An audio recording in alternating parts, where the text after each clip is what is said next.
అందరికీ నమస్కారం. మనం క్రితం క్లాస్లో ప్రీవియస్ క్లాస్లో భారత రాజ్యాంగ ముఖ్య లక్షణాల గురించి అధ్యయనం చేస్తా ఉన్నాం. ఆ ముఖ్య లక్షణాల్లో 11 సబ్ హెడ్డింగ్స్ కింద చూసుకున్నాం. ఈ స్లైడ్ లో చూపించిన విధంగా దాంట్లో మొదటి 4 గురించి డిస్కస్ చేస్తాం. ఆ 4 ప్రపంచంలోకి వెళ్ళే అతిపెద్ద లిఖిత రాజ్యాంగం, తర్వాత రాజ్యాంగ సవరణ విధానం దృఢ లక్షణాలు, అదృఢ లక్షణాలు మిళితమై ఉన్నాయి, పార్లమెంటరీ తరహా ప్రభుత్వం, ఏకకేంద్ర లక్షణాలు కలిగిన సమాఖ్య వ్యవస్థ అనేటువంటి 4 అంశాల గురించి క్లుప్తంగా డిస్కస్ చేయడం జరిగింది. అదేవిధంగా మిగతా 7 అంశాల్లో ప్రాథమిక హక్కులు, ఆదేశిక సూత్రాలు, ప్రాథమిక విధులు, స్వతంత్ర న్యాయ వ్యవస్థ, ఏకపౌరసత్వం, లౌకిక రాజ్యం, సార్వజనీన వయోజన ఓటు హక్కు అనేటువంటి ఈ అంశాలు ఉన్నాయి. వీటి గురించి ఈనాటి క్లాస్లో మనం డిస్కస్ చేసుకున్నాం. అయితే మనం ప్రాథమిక హక్కులు చూసినట్లయితే మరి భారత ప్రాథమిక హక్కులకు సుదీర్ఘమైనటువంటి చరిత్ర ఉంది. మాగ్నా కార్టా నుండి భారత స్వాతంత్ర్యోద్యమంలో ప్రాథమిక హక్కుల గురించి, స్వేచ్ఛ గురించి, స్వాతంత్ర్యం గురించి మనం చేసిన పోరాటం అందులో భాగంగానే మనం చూడవచ్చు. ఆ రకంగా సుదీర్ఘమైనటువంటి ప్రపంచంలో సుదీర్ఘమైన పోరాటం జరిగింది. బ్రిటన్లో, ఫ్రాన్స్లో సుదీర్ఘమైన పోరాటానంతరం ఈ ప్రాథమిక హక్కులు వివిధ ఈ భూమి మీద ఉన్నటువంటి ప్రజలు అనుభవించడం జరుగుతున్నటువంటి విషయాన్ని గమనించాలి. అయితే ఈ ప్రాథమిక హక్కులను మనం ఇక్కడ భారత రాజ్యాంగ ముఖ్య లక్షణాల్లో ఒక క్లుప్తమైనటువంటి అంశంగా చూస్తాం. ఇకపోతే ప్రాథమిక హక్కులకు సంబంధించి మనకు సపరేట్ లెసన్ ఉంది. ఆ లెసన్ లో ఆర్టికల్ టు ఆర్టికల్ 12వ ఆర్టికల్ నుండి 35వ ఆర్టికల్ వరకు చదువుకుంటాం. ఇక్కడ ఉన్నటువంటి విషయం ఏంటంటే భారత రాజ్యాంగంలోని 3వ భాగంలో 12వ అధికరణం నుండి 35వ అధికరణం మధ్య ప్రాథమిక హక్కులైన రాజ్యాంగ నిర్మాతలు పొందపరిచారు. వీటి వల్ల ప్రయోజనాలు ఏంటంటే స్వేచ్ఛ, స్వాతంత్ర్యం, సమానత్వం, తర్వాత ప్రజాస్వామ్యం పొందవచ్చు. వీటితో పాటుగా సెల్ఫ్ రెస్పెక్ట్, ఆత్మాభిమానాన్ని మనిషి పొందుతాడు, రాజకీయ స్వాతంత్ర్యాన్ని పొందుతాడు, తన కాళ్ళ మీద తాను నిలబడటం కొరకు కావలసినటువంటి కనీస సహజ హక్కుల సిద్ధాంతం, జాన్ లాక్ చెప్పినట్టుగా సహజ హక్కుల సిద్ధాంతం ప్రకారంగా మానవుడు జీవనానికి కావాల్సిన కనీసమైనటువంటి హక్కులు ఇక్కడ ఉంటాయి అనేటువంటి విషయాన్ని మనం గమనించాలి. అదేవిధంగా ఈ ప్రాథమిక హక్కులు అనేటువంటి భావన భారత రాజ్యాంగంలోకి తీసుకోవటం అమెరికా రాజ్యాంగం నుండి తీసుకున్నాం. మీకు ఆ పట్టికలో ఇంతకుముందు ప్రీవియస్ క్లాస్ లో ఆ పట్టికలో కూడా చూపించడం జరిగింది. ప్రాథమిక హక్కులు అనేటువంటి భావన అమెరికా రాజ్యాంగం నుంచి స్వీకరించాం. అదేవిధంగా ప్రస్తుతం ప్రాథమిక హక్కులు 6 ప్రాథమిక హక్కులు భారత ప్రజలకు రాజ్యాంగం అందిస్తూ ఉంది. ఈ 6 ప్రాథమిక హక్కులు కింద ఇచ్చారు. Fundamental rights are protected by the law guarantee, అంటే రాజ్యాంగపరమైన, న్యాయపరమైన రక్షణ కలిగిన ప్రాథమిక హక్కులు ప్రస్తుతం 6 ప్రాథమిక హక్కులు ఉన్నాయి. వాటిలో సమానత్వ హక్కు, స్వేచ్ఛా స్వాతంత్ర్య హక్కు, పీడనాన్ని నిరోధించుకునే హక్కు, మత స్వాతంత్ర్యపు హక్కు, అదేవిధంగా విద్యాభిషేక సాంస్కృతిక హక్కు, రాజ్యాంగ పరిహారపు హక్కు అని 6 ప్రాథమిక హక్కులను పొందుపరిచారు. రైట్ టు సమానత్వ హక్కు 14 నుండి 18, స్వేచ్ఛా స్వాతంత్ర్య హక్కు 19 నుండి 22, 23, 24 పీడనాన్ని నిరోధించే హక్కు, మత స్వాతంత్ర్య హక్కు వచ్చేసి 25 నుండి 28, 29, 30 విద్యా సాంస్కృతిక హక్కు, తర్వాత 32వ అధికరణ రాజ్యాంగ పరిహార హక్కు, కాన్స్టిట్యూషనల్ రెమెడీస్ కింద మనం చూస్తాం. ఈ విధంగా ప్రాథమిక హక్కులు భారత రాజ్యాంగ ముఖ్య లక్షణాల్లో ప్రధానమైనటువంటి అంశంగా మనం గుర్తించవచ్చు. కాకపోతే దాని తర్వాత ఆదేశిక సూత్రాలు, వీటిని నిర్దేశక నియమాలని, ఆదేశిక సూత్రాలని, మార్గదర్శకాలని, కేంద్ర రాష్ట్ర ప్రభుత్వాలకు మార్గదర్శకాలని కూడా పిలుస్తారు. వీటికి ఎటువంటి రాజ్యాంగపరమైన కానీ న్యాయపరమైన కానీ రక్షణ లేదు. వీటి అమలు అనేటువంటిది కేంద్ర రాష్ట్ర ప్రభుత్వాల యొక్క ఇష్టాన్ని బట్టి ఉంటుంది. కేంద్ర రాష్ట్ర ప్రభుత్వాలకు ఉన్నటువంటి ఆర్థిక వెసులుబాటును బట్టి ఈ ఆదేశిక సూత్రాలను అమలు చేస్తాయనేటువంటి విషయాన్ని గమనించాలి. ఇది భారత రాజ్యాంగంలో 4వ భాగంలో 36వ అధికరణం నుండి 51వ అధికరణం అయితే పొందుపరిచారు ఈ ఆదేశిక సూత్రాలు. వీటిని ఐర్లాండ్ కాన్స్టిట్యూషన్ నుంచి తీసుకోండి. వీటిని ఎక్కడి నుండి స్వీకరించాం? ఐర్లాండ్ కాన్స్టిట్యూషన్ నుంచి స్వీకరించడం జరిగింది. ఈ ఆదేశిక సూత్రాల యొక్క ముఖ్య ఉద్దేశం ఏంటంటే సామాజిక సమానత్వాన్ని కల్పించటం, సంక్షేమ రాజ్యాన్ని స్థాపించటం. ఒకటి సామాజిక సమానత్వాన్ని కల్పించాలి, సంక్షేమ రాజ్యాన్ని స్థాపించాలి. అంటే ప్రజలకు సంక్షేమ పథకాలను ప్రవేశపెట్టాలి అని వీటిలో పొందపరచడం జరిగింది. అదేవిధంగా ఇక్కడ మరి ఇవి కేంద్ర రాష్ట్ర ప్రభుత్వాలు అమలు చేస్తున్నాయా అంటే ప్రజాస్వామ్య వ్యవస్థలో ఆల్మోస్ట్ అన్ని ప్రభుత్వాలు సంక్షేమ ప్రభుత్వాలు ప్రజల యొక్క క్షేమాన్ని కోరుతున్నాయి. ప్రజలకు ఉన్నటువంటి పేదరికాన్ని నిర్మూలించడానికి, ఆర్థిక అసమానతలను తొలగించడానికి, ప్రజల కనీస అవసరాలను తీర్చడం కొరకు నాటి నుండి నేటి వరకు 1947 నుండి ఈనాటి వరకు ఏర్పడ్డ ప్రతి ప్రభుత్వం కూడా ఆ వైపే ప్రయాణం చేస్తున్నాయి, ఆ వైపు ప్రయాణం కొనసాగిస్తున్నాయి అనేటువంటి విషయాన్ని మనం గమనించాలి. సో ఆ విధంగా ప్రాథమిక హక్కులను అయితే ఏ విధంగా 6 భాగాలుగా చూసామో, ఆదేశిక సూత్రాలను కూడా వాటి యొక్క స్వభావాన్ని బట్టి, వాటి యొక్క గుణాన్ని బట్టి మనం 3 రకాలుగా, ఒకటి సామ్యవాద సూత్రాలు, గాంధేయవాద సూత్రాలు, తర్వాత ఉదారవాద సూత్రాలు అని 3 రకాలుగా వర్గీకరించడం జరిగింది శాస్త్రి గారు అనేటువంటి పండితుడు.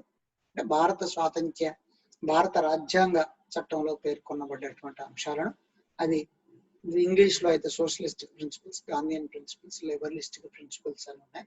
ఇవి ప్రధానంగా కార్మిక సంక్షేమం, పేదరికాన్ని తొలగించడం, ఆర్థిక అసమానతను తొలగించడం, విద్యా ఎస్సీ ఎస్టీలకు కావలసిన వసతులను కల్పించడం, వయోజన విద్యను ఏర్పాటు చేయడం, విద్యాభివృద్ధిని పెంపొందించడం, వ్యవసాయాన్ని సాంకేతిక పద్ధతుల్లో నిర్వహించటం, కుటీర పరిశ్రమలను పెంచుకోవటం, గ్రామ పంచాయతీ వ్యవస్థను ఏర్పాటు చేసుకోవటం, గోవధను నిషేధించటం, ప్రజలు చెడలవాట్లకు బానిసలు కాకుండా చూడటం, ప్రజలను మంచి అలవాట్ల వైపు ప్రయాణం చేసేటట్టుగా చూడటం, ప్రజలకు కావలసినటువంటి కనీస అవసరాలను కల్పించటం అనేటువంటి అంశాలు స్థూలంగా దాంట్లో ఉన్నాయి. దీనికి సంబంధించి కూడా మనకు సపరేట్ లెసన్ ఉంది. ఆ సపరేట్ లెసన్ లో ఖచ్చితంగా మనం దాంట్లో కూడా ఇన్ డెప్త్ లెసన్ మనం అనేటువంటిది చూస్తాం. అక్కడ కూడా చాలా క్లియర్ గా మనం లెసన్ అనేటువంటిది నేర్చుకునే ప్రయత్నం చేస్తాం. ఇవి directive principles of state policy అనేటువంటి విషయాన్ని మనం గమనించాలి. ఇకపోతే దీని తర్వాత ప్రాథమిక విధులు, ఇవి రష్యా రాజ్యాంగం నుంచి స్వీకరించాం. ఇది ఇంతకుముందు టేబుల్లో కూడా చెప్పుకోవడం జరిగింది. ఇక్కడ మీకున్నటువంటి ప్రధానమైనటువంటి విషయం ఏంటంటే, హక్కులు విధులు ఒక నాణానికి బొమ్మ బొరుసు లాంటివి. సరే, ఆదేశిక సూత్రాలు అనేటువంటివి అవి సంక్షేమ రాజ్య స్థాపన కొరకు, వెల్ఫేర్ స్టేట్ కొరకు, లేదా సామాజిక సమానత్వం కొరకు, ప్రజల్లో ఉన్న పేదరిక నిర్మూలన కొరకు ప్రభుత్వాలు ఏర్పాటు చేసే ఒక అంశాలు. మరి అప్పుడు ప్రాథమిక హక్కులు అనేటువంటి పౌరుడి యొక్క హక్కు, పౌరుడు జీవించడం కొరకు, నివసించడం కొరకు వాడికి కావలసినటువంటి కనీస జీవన అవకాశాలను కల్పించడానికి ప్రాథమిక హక్కులు అన్నారు. మరి హక్కులు ఒకటే కాదు కదా, హక్కులు విధులు అనేటువంటి ఒక నాణానికి బొమ్మ బొరుసు లాంటివి కదా. మరి ఒక నాణానికి బొమ్మ బొరుసు లాంటివి అనేటువంటి ఈ 2 అంశాలను ఈ ప్రాథమిక విధులు కూడా అవసరమే కదా. అందుకని ప్రాథమిక విధులను ఏం చేశారంటే, ప్రారంభంలో ప్రాథమిక విధులు లేవు. 26 జనవరి 1950 భారత రాజ్యాంగం అమల్లోకి వచ్చిన నాటికి ప్రాథమిక విధులు లేవు. 42వ రాజ్యాంగ సవరణ చట్టం 1976లో 10 ప్రాథమిక విధులను చేర్చారు. అదేవిధంగా 11వ ప్రాథమిక విధిగా 86వ రాజ్యాంగ సవరణ చట్టం 2002లో 11వ ప్రాథమిక విధిని చేర్చడం జరిగింది భారత రాజ్యాంగం. Previous 1976 previous there was no fundamental duties in our Indian constitution. హక్కులే ఉన్నాయి, ఆదేశిక సూత్రాలే ఉన్నాయి తప్ప విధులు లేవు. అంటే రాజ్యాంగంలో అంటే దినదినము మనం జరుగుతున్న కొద్దీ ప్రజా అవసరాలు, ప్రభుత్వ అవసరాలు, పరిస్థితులను అనుగుణంగా ఏం చేశారంటే, పౌరులకు హక్కులే కాదు విధులు కూడా అవసరమే కదా. ఇప్పుడు స్వేచ్ఛ ఉందని ఆయన మితిమీరి మాట్లాడితే ఎట్లా? బాధ్యత కూడా ఉండాలి కదా. తను అనుభవిస్తున్న స్వేచ్ఛను, తను పొందుతున్న సమానత్వాన్ని, తను పొందుతున్న స్వాతంత్ర్యాన్ని మిగతా పౌరులు కూడా పొందగలిగాలి కదా. సమాజంలో పౌరులందరూ సమానమే కదా. ఈ రాజ్యంలో పౌరులందరూ ఎవరు, ఇప్పుడు ఫర్ ఎగ్జాంపుల్ ఎక్స్ అనే వ్యక్తి పొందుతున్నటువంటి హక్కును వై అనే వ్యక్తి కూడా పొందాలి కదా. ఎక్స్ అనే వ్యక్తి could not be violate the Y యొక్క violate the rights of the Y. No, Y యొక్క ప్రాథమిక హక్కులను ఎక్స్ డిస్టర్బ్ చేయడానికి వీల్లేదు కదా. ఎక్స్ ఏది పొందుతున్నాడో వై కూడా అదే పొందే రైట్ వై కూడా ఉంది కదా. Without any discrimination, caste, colour, creed, region, gender etcetera ఇటువంటి ఏ వివక్షత లేకుండా ప్రజలు అనుభవించాలి కదా. మరి అనుభవించేటట్టుగా ఎక్స్ ప్రవర్తించడం ఎక్స్ యొక్క విధి కదా, ఎక్స్ యొక్క రెస్పాన్సిబిలిటీ కదా. అందుకని హక్కుల సిద్ధాంతాన్ని సహజ హక్కుల సిద్ధాంతాన్ని ప్రవేశపెట్టినప్పుడు జాన్ లాక్ చాలా క్లియర్ గా చెప్తాడు, సహజ హక్కులు ఎవరైతే అనుభవిస్తున్నారో మిగతా సమాజం, మిగతా సొసైటీ కూడా అనుభవించే అవకాశం ఉండాలి. అందుకనే మరి రాజ్యాంగం జరుగుతున్నటువంటి క్రమంలో జరిగినటువంటి సవరణలో భాగంగా ప్రాథమిక విధులను కూడా భారత రాజ్యాంగంలో చేర్చారనేటువంటి అంశాన్ని మనం గమనించాలి. అందుకనే రాజ్యాంగంలో 4A భాగంలో 51A అధికరణం కింద ప్రాథమిక విధులను చేర్చారు. ఈ ప్రాథమిక విధులు 11 ప్రాథమిక విధులు ప్రస్తుతం ప్రజలకు అందించడం జరిగింది రాజ్యాంగం. వీటిని బాధ్యతాయుతమైనవి, రెస్పాన్సిబిలిటీస్ గా మనం పేర్కొంటాం. బాధ్యత, మన బాధ్యత. పౌరుడు ఏం చేయాలి, పౌరుడు ఏం పొందాలి, ప్రభుత్వం నుంచి ఏం పొందాలి, ఎటువంటి హక్కులు వైలేట్ అయితే గవర్నమెంట్, చట్టము, రాజ్యాంగము, కోర్టులు ఏ విధంగా రక్షిస్తాయో చెప్పారు కదా. మరి పౌరులు ఎటువంటి విధులను పాటించాలి? విధులకు కూడా రాజ్యాంగబద్ధమైన రక్షణ ఏమీ లేదు. విధులను పాటించడం it's a responsibility of citizen. పాటించకపోతే కొన్నిటికి శిక్ష తప్పనిసరిగా ఉంది, కొన్నిటికి అన్నిటికీ శిక్షనే ఉంటుంది. దానికి సంబంధించిన సపరేట్ చట్టాలు ఉన్నాయి. సివిల్ ప్రొసీజర్, క్రిమినల్ ప్రొసీజర్ లాలో ఉన్నాయి. ఆ ప్రొసీజర్స్ ప్రకారంగా ఎక్కడైతే వైలేట్ చేస్తామో మనం, ఎక్కడైతే చట్టాన్ని వైలేట్ చేస్తాం, ఎక్కడైతే రాజ్యం యొక్క సూత్రాలను వైలేట్ చేస్తాం, ఖచ్చితంగా పనిషబుల్ అవుతాం. ఫండమెంటల్ డ్యూటీస్ లో మీకు రష్యా నుంచి తీసుకున్న ఇవన్నీ చెప్పాను. Which are the fundamental duties? Respect the constitution, respect the national flag, respect the national anthem, respect the national song. ఇవన్నీ రెస్పెక్ట్ చేయాలి. రెస్పెక్ట్ చేయకపోతే సివియర్ పనిష్మెంట్స్ ఉంటాయి కదా. తప్పనిసరిగా రెస్పెక్ట్ చేయాలి కదా. వాటిని విధిగా వాటిని నువ్వు వైలేట్ చేసావు అనుకో తప్పనిసరిగా పనిష్మెంట్స్ ఉంటాయి. ప్రాథమిక విధులు పాటించాలి, పెద్దలను గౌరవించాలి, స్త్రీల పట్ల గౌరవంగా ఉండాలి, స్త్రీలను దూషించరాదు, స్త్రీలను అసభ్యంగా చూడరాదు. దానికి ఉమెన్ యాక్ట్స్ ఉన్నాయి ఖచ్చితంగా. ఎల్డర్స్ కి రెస్పెక్ట్ ఇవ్వాలి. రెస్పెక్ట్ ఇవ్వకుంటే ఇష్టం ఉన్నట్టు మాట్లాడితే పోలీస్ చట్టాలు ఉంటాయి, లాలు ఉంటాయి. పోలీస్ తప్పనిసరిగా నీ మీద ఎఫ్ఐఆర్ ఫైల్ చేస్తారు, కోర్టులో కేసు పెడతారు, కోర్టుకు ఎక్కిస్తారు. తప్పదు. So fundamental duties should be practice by the citizen. Citizen తప్పనిసరిగా పాటించాల్సింది. పర్యావరణాన్ని కాపాడాలి, అటవీ సంపదను కాపాడాలి, జంతువులను కాపాడాలి కదా. నేషనల్ ప్రాపర్టీస్ ప్రొటెక్ట్ చేయాలి, తప్పనిసరిగా చేసుకోవాలి. పర్యావరణాన్ని పరిరక్షించాలి. పర్యావరణాన్ని పరిరక్షించకపోతే పనిషబుల్ అవుతాం కదా. ఇవన్నీ దీంట్లో కొన్ని అంటే సైంటిఫిక్ అగ్రికల్చర్ సైంటిఫిక్ టెంపర్ చేయాలి. పీపుల్ అంతా సైంటిఫిక్ గా ఆలోచించాలి. మూఢనమ్మకాలను, మూఢ విశ్వాసాలను దూరంగా ఉండాలి. తప్పనిసరిగా చేయాలి. రీసెంట్ గా ఇవాళ కరోనా వ్యాధికి ఓ బాబా నిమ్మకాయ ఇస్తే తగ్గుతుందని మియాపూర్ ఏరియాలో మొదలు పెట్టిన 70-80 మంది దగ్గర డబ్బులు వసూలు చేయడం మొదలుపెట్టాడు. అది మూఢనమ్మకం కాదా? అటువంటి బాబాను తీసుకుపోయి పనిషబుల్ చేయలేదు. చేస్తారు, తప్పనిసరిగా చేస్తారు. సైంటిఫిక్ టెంపర్ ఉండాలి, సైంటిఫిక్ థింకింగ్ ఉండాలి కదా. చిన్న పిల్లల పట్ల ప్రేమ ఉండాలి, పెద్దల పట్ల దయ ఉండాలి, పెద్దల పట్ల గౌరవం ఉండాలి, స్త్రీల పట్ల మర్యాదగా వ్యవహరించాలి కదా. జాతీయ సంపదను కాపాడుకోవాలి, పర్యావరణాన్ని పరిరక్షించుకోవాలి, జాతీయ గీతాన్ని, జాతీయ గేయాన్ని, జాతీయ పతాకాన్ని, భారత రాజ్యాంగానికి గౌరవాన్ని కల్పించాలి, గౌరవం ఇవ్వాలి. నువ్వు ఇర్రెస్పాన్సిబుల్ గా, ఇర్రెస్పెక్టబుల్ గా నువ్వు ఏదైనా చేస్తే తప్పనిసరిగా పనిషబుల్ అవుతాం. సో అట్లా ప్రాథమిక విధులను 42వ రాజ్యాంగ సవరణ 1976లో ప్రవేశపెట్టడం జరిగింది. తర్వాత 11వ ప్రాథమిక విధిగా ఏం చేశారంటే తల్లిదండ్రులు తమ పిల్లలకు విద్యాబుద్ధులు నేర్పించాలి. అది పేరెంట్స్ ఇట్స్ దేర్ డ్యూటీ. పిల్లలు కనడం, వదిలేయటం, వాళ్ళను చైల్డ్ లేబర్ గా వదిలేయటం ఇస్ మై చైల్డ్హుడ్. ఐసా నా చిన్నతనంలో నేను చూశాను. మా ఊర్లో చాలా మంది పిల్లలు 5 ఏళ్లకు 6 ఏళ్లకు గేదెలు కాయనికి, ఆవుల కాయనికి, వ్యవసాయ కూలీలుగా వాళ్ళని పంపిస్తుండే వాళ్ళ parents, especially poor families. But when I was young, నేను యూత్ అయిన తర్వాత I went to their door to door. నేను మా గ్రామంలో యువజన సంఘం ఉన్నప్పుడు ఆ యువజన సంఘంలో కార్యదర్శిగా, జనరల్ సెక్రటరీగా పనిచేసే రోజుల్లో ఫస్ట్ మేము తీసుకున్న ఫస్ట్ ఏంటంటే మా యూత్ నుంచి వెళ్ళి గ్రామంలో ఉన్న పేద కుటుంబాలు ఇల్లు తిరిగి వాళ్ళ పిల్లలను వాళ్ళు చేసేటువంటి ఈ పశువుల కాపరి ఉద్యోగాలను మానేపించి స్కూల్కి పట్టించి. So it's responsible of citizens also. Citizens responsible గా ఉంటుంది. దాన్ని ఏం చేశారంటే 2002వ సంవత్సరంలో భారత ప్రభుత్వం తల్లిదండ్రులు పిల్లలకు విద్యాబుద్ధులు నేర్పించారు. దాని కొరకు ప్రభుత్వాలు ఈరోజు చాలా చేస్తున్నాయి.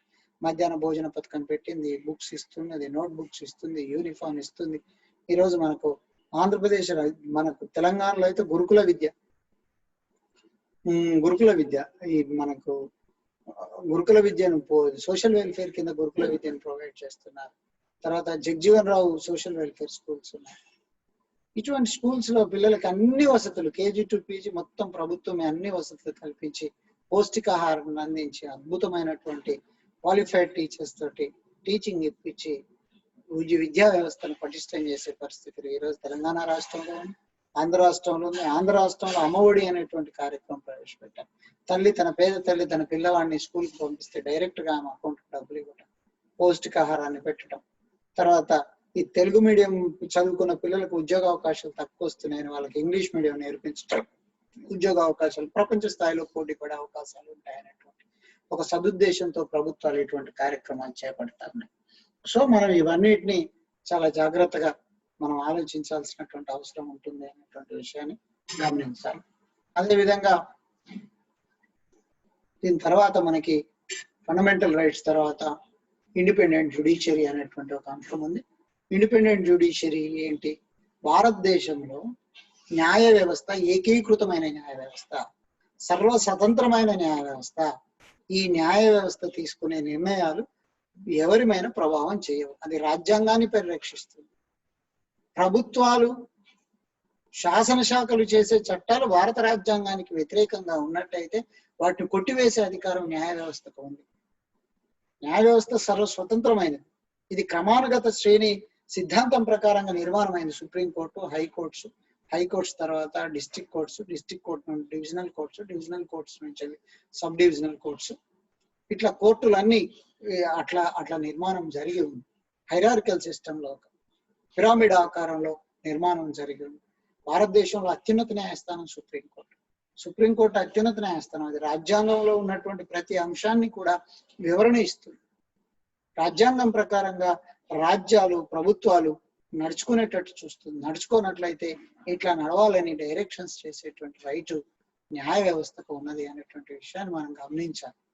భారతదేశ న్యాయ వ్యవస్థ ఒక అత్యున్నతమైనటువంటి న్యాయ వ్యవస్థ. ఇటువంటి అత్యున్నతమైనటువంటి న్యాయ వ్యవస్థకు ఉన్నటువంటి ఫుల్ పవర్ ఏంటంటే న్యాయ సమీక్షాధికారం, జ్యుడిషియల్ రివ్యూ. ఈ కాన్సెప్ట్ కూడా మనం అమెరికా రాజ్యాంగం నుండి స్వీకరించాం. జ్యుడిషియల్ రివ్యూ లేదా న్యాయ సమీక్ష అనేటువంటి కాన్సెప్ట్.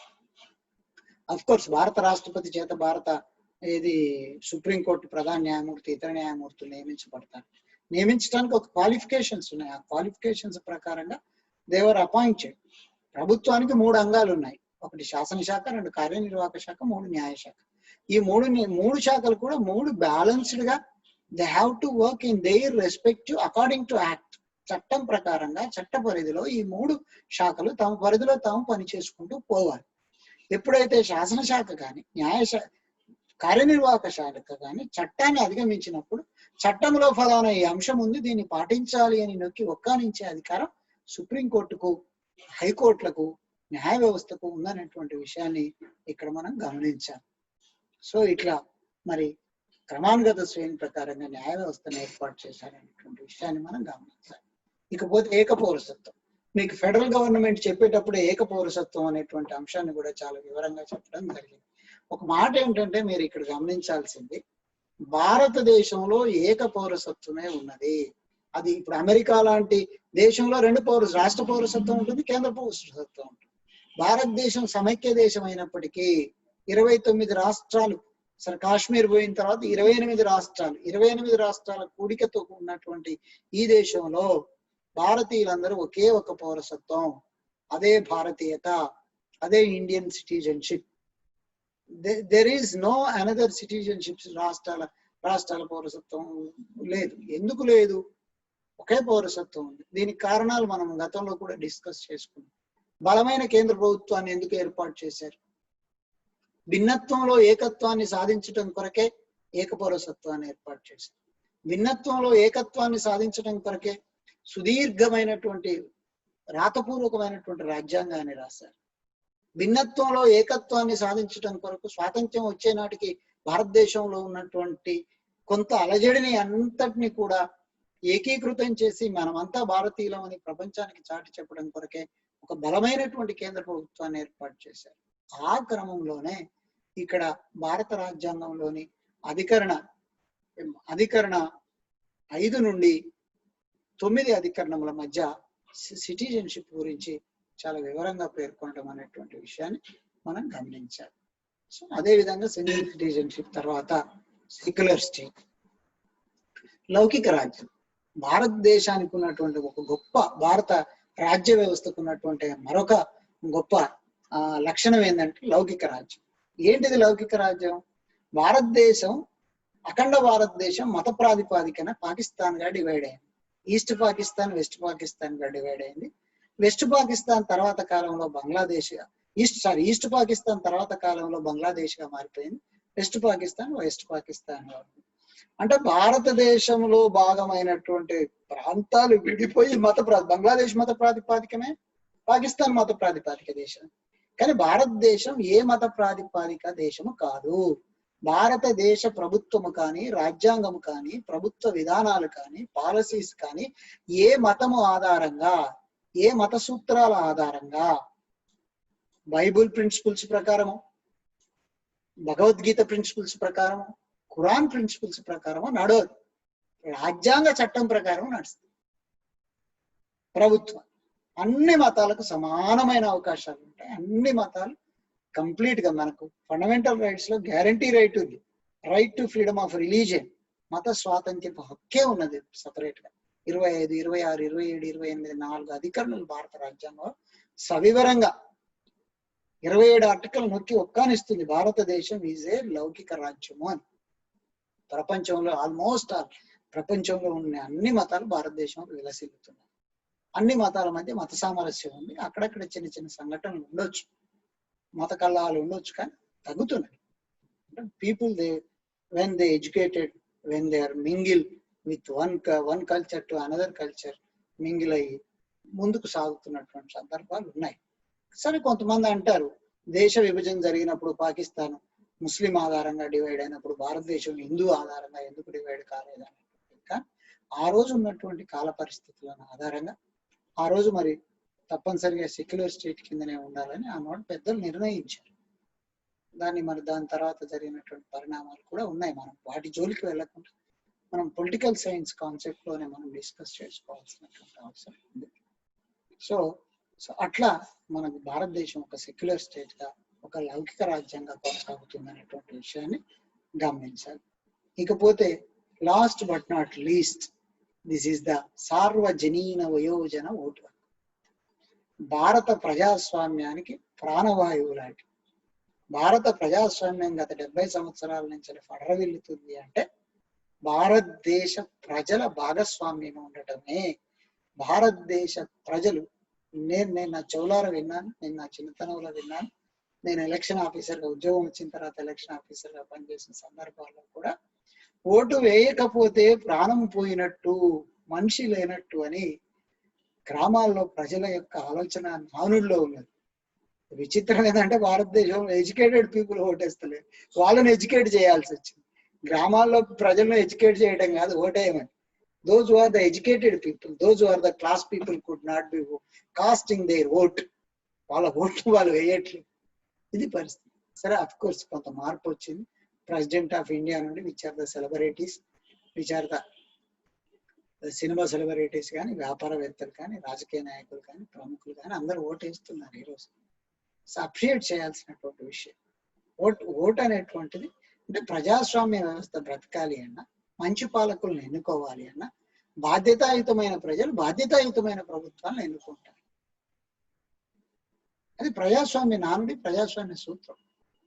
ప్రజాస్వామ్యం అంటే ప్రజల యొక్క అధికారం, ప్రజలే అధికారులు. ప్రజలు ఎట్లా అధికారులు? ప్రతి 5 సంవత్సరాలకు ఒకసారి లోక్సభ ఎన్నికల్లో తమ ప్రతినిధులను ఎన్నుకుంటారు. ప్రతి 5 సంవత్సరాలకు ఒకసారి రాష్ట్ర శాసనసభకు తమ ప్రతినిధులను ఎన్నుకుంటారు. ప్రతి 5 సంవత్సరాలకు ఒకసారి తమ గ్రామ పంచాయతీ వార్డు మెంబర్లను, సర్పంచ్ని ఎన్నుకుంటారు. మండల పరిషత్ ఎంపీటీసీలను ఎన్నుకుంటారు. జిల్లా పరిషత్ జడ్పీటీసీలను ఎన్నుకుంటారు. రాష్ట్రానికి శాసనసభ సభ్యులను ఎన్నుకుంటారు. కేంద్రానికి లోక్సభ సభ్యులను ఎన్నుకుంటారు. ఈ రకంగా ప్రజలు తాము, అంతేకాకుండా సహకార సంఘాలు ఉన్నాయి, సహకార బ్యాంకులు ఉన్నాయి. ఈ రకంగా ప్రజలు తాము అనుకున్నట్టుగా, తాము కోరుకున్నట్టుగా, తమకు నచ్చిన రాజకీయ పార్టీలను, రాజకీయ పార్టీ ప్రతినిధులను, లేకపోతే వ్యక్తులను, ఎన్నికల్లో పోటీ చేసిన వ్యక్తులకు తమ ఓటు ద్వారా వారిని ఎన్నుకొని వారిని తమ ప్రతినిధులుగా వివిధ వ్యవస్థలకు, ప్రభుత్వ వ్యవస్థలకు పంపిస్తారు.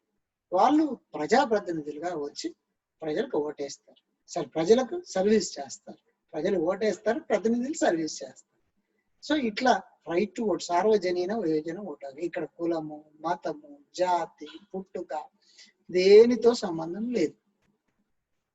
అందరికీ ఓటు హక్కు ఇస్తారు. ఎస్పెషల్లీ మెంటల్లీ డిసార్డర్డ్ పీపుల్ కు తప్ప all are equally get the right to vote except there is no education qualifications. అందరికీ సమానమైనటువంటి ఓటు హక్కును కల్పిస్తారు. ఇది 18 సంవత్సరాల వయసు నిండిన ప్రతి భారతీయ పౌరుడు, పౌరురాలు ఓటు హక్కును తమ నియోజకవర్గం, తమ గ్రామాల నుండి, తమ నివసించే ప్రాంతాల నుంచి పొందే హక్కు ఉన్నది అనేటువంటి విషయాన్ని మనం గమనించాలి. తర్వాత ఇది 61వ రాజ్యాంగ సవరణ చట్టం 1989లో 21 సంవత్సరాల వయోజన ఓటు హక్కు వయస్సును 18 సంవత్సరాలకు తగ్గించారు. అది రాజీవ్ గాంధీ ప్రభుత్వం. Rajiv Gandhi was prime minister at that time. He was initiated this one. The 21 years is not right to 18 years people they may be elders. They can able to understand what is who has to elect, అంటే ఎవరిని elect చేస్తే వాళ్ళు correct ప్రజలు, ప్రతినిధులు అనేటువంటి విషయాన్ని వాళ్ళు గమనించడం జరిగింది. ఎన్నుకోవటం అవసరం. కానీ 1989లో రైట్ టు ఓట్ అనేటువంటిది ఏర్పాటు చేశారు. అది 21 సంవత్సరాల నుండి 18 సంవత్సరాలకు తగ్గించడం జరిగింది. సో ఈ విధంగా భారత రాజ్యాంగ ముఖ్య లక్షణాల్లో మనం మీ అందరికీ తెలుసు 11 సబ్ హెడ్డింగ్స్ ను ఏర్పాటు చేసుకొని 2 వీడియోస్ ద్వారా మేము ముందు ఉంచాను. అవి ఒకసారి మనం చూసినట్లయితే ఈ స్లైడ్ లో అతిపెద్ద లిఖిత రాజ్యాంగం, ప్రపంచంలోకి వెళ్ళి అతిపెద్ద లిఖిత రాజ్యాంగం ఎందుకైందో మీకు చెప్పాను. తర్వాత అదృఢ రాజ్యాంగం, పార్లమెంటరీ తరహా ప్రభుత్వం, ఏకకేంద్ర లక్షణాలు కలిగిన సమాఖ్య వ్యవస్థ, ప్రాథమిక హక్కులు, ఆదేశిక సూత్రాలు, ప్రాథమిక విధులు, స్వతంత్ర న్యాయ వ్యవస్థ, ఏక పౌరసత్వం, లౌకిక రాజ్యం, సార్వజనీన వయోజన ఓటు అనేటువంటి అంశాలను ఇక్కడ చెప్పడం జరిగింది. ఇవే కాకుండా వాస్తవంగా భారత రాజ్యాంగ ముఖ్య లక్షణాల్లో రాజ్యాంగ ప్రావేశికను కూడా ముఖ్య లక్షణాల కిందనే చెప్పుకుంటాం. అద్భుతమైన ప్రావేశిక ఉన్నది అనేటువంటి విషయాన్ని నేను ఫస్ట్ వీడియోలో ప్రావేశికతోటే ప్రారంభించాను.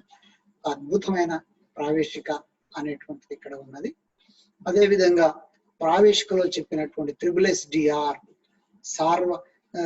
Sovereign, socialistic, secular, democratic and republic, సర్వసత్తాక, సామ్యవాద, లౌకిక, ప్రజాస్వామ్య, గణతంత్ర రాజ్యం అనే 5 లక్షణాలు ఉన్నాయి. 5 ఇక్కడ సెక్యులర్ అనేటువంటి ఒకదాన్ని చూసాం. సార్వభౌమాధికారము, తర్వాత సామ్యవాదము, లౌకిక రాజ్యము, ప్రజాస్వామ్య వ్యవస్థ, అదే విధంగా గణతంత్ర రాజ్యం అనేటువంటి అంశాలను ప్రీవియస్ క్లాస్ లో నేను ఇన్డెప్త్ డీటెయిల్ గా డిస్కస్ చేశాను. మళ్ళీ దాన్ని తిరిగి రిపీట్ చేసి మళ్ళీ అంత ఉండదు అనేటువంటిది నా ఉద్దేశం. సో ఈ విధంగా మనం భారత రాజ్యాంగ ముఖ్య లక్షణాలను 2 వీడియోల కింద సంపూర్ణంగా డిస్కస్ చేస్తాం. దీంట్లో ఉన్నటువంటి ముఖ్య లక్షణాల్లో చాలా అంశాలు ప్రధానమైన లెసన్స్ గా మనం తర్వాత వీడియోలో చదువుకోబోతున్నాం. రాబోయే వీడియోలో మొదటిసారిగా మనం ప్రాథమిక హక్కులను డిస్కస్ చేస్తాం, ఫండమెంటల్ రైట్స్ ని డిస్కస్ చేస్తాం. Article 12 to 35 which are articles ఏం ప్రొవైడ్ చేశారు, ఏంటి, హిస్టారికల్ కాన్సెప్ట్స్ ఏమున్నాయి, హిస్టారికల్ ఫస్ట్ ఫండమెంటల్ రైట్స్ ను భారత మరి రాజ్యాంగ చట్టాల్లో దేంట్లో పొందుపరచడం జరిగింది అనేటువంటి విషయాలను కూడా మనం నెక్స్ట్ వీడియోలో తప్పనిసరిగా డిస్కస్ చేస్తాను. ఈ విధంగా మనం ఈ భారత ప్రభుత్వం రాజకీయాలు అనేటువంటి సిలబస్ ను సంపూర్ణంగా వీడియోల ద్వారా ముందుకు తీసుకువెళ్ళటానికి నేను కృషి చేస్తానని, నా కృషిని మీరు అందరూ అభినందిస్తారని ఆశిస్తూ, నా ఛానల్ సబ్స్క్రైబ్ చేసుకోవాల్సిన doctor Maroju Ramachari channel subscribe చేసుకోవాల్సిందిగా కోరుతున్నాను. నా లెసన్ మీ అందరికీ నచ్చే ఉంటుందని, నచ్చాలని లైక్ చేయమని కోరుతూ ఈనాటి క్లాసును నేను ముగిస్తున్నాను. మరొక వీడియోను మీకు భారత రాజ్యాంగ ముఖ్య లక్షణాల క్రింద భారత రాజ్యాంగంలోని ఒక ముఖ్యమైనటువంటి లక్షణంలో ప్రాథమిక హక్కులు అనేటువంటి లెసన్ మీ ముందుకు ఉంచుతానని తెలుపుతూ ముగిస్తున్నాను. అందరికీ సెలవు. నమస్కారం.